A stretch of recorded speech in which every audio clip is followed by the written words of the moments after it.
Do you want to learn badminton techniques from a true legend?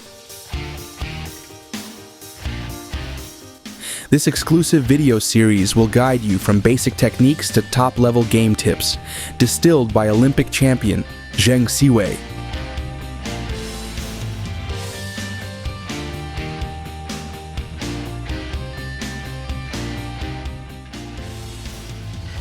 Hit subscribe to our channel today so you won't miss any secrets from badminton legend Zheng Siwei.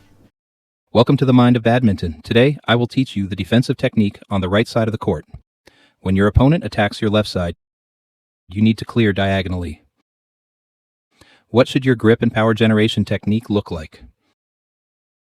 First, let's talk about the grip. After gripping with the last three fingers, the thumb should be placed on the side of the racket handle, which is a conventional backhand grip. The key point here is in power generation when clearing diagonally.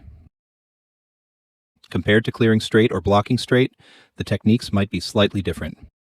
As you all know, after the thumb is placed on the racket side, when generating power, many people rely on the strength of the thumb to push the racket, and the shuttlecock may be cleared with more speed.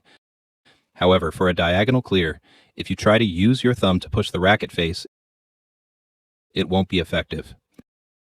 Why? In defense, your stance is generally like this. Then you clear straight, clear straight, clear straight.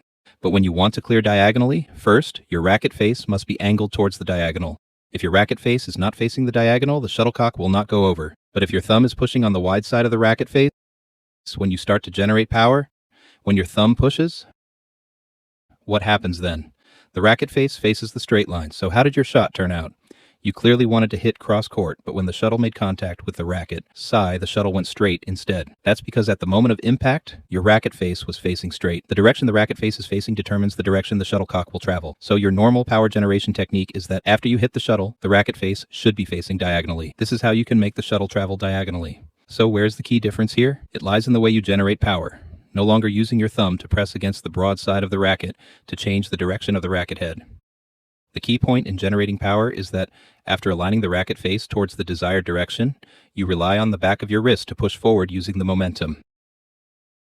Because when your opponent is at the net, the shuttle usually has a relatively high speed, or when your opponent executes a smash, the shuttle carries speed, so you only need to utilize the momentum, rather than exerting too much of your own force. Once you rotate the racket face, leverage their power, and push forward using the back of your wrist without applying force with your thumb. Your forearm should have a slight extension as you push forward. Push forward and ensure that after striking the shuttle, the racket face still points diagonally. This will allow the shuttle to travel over successfully.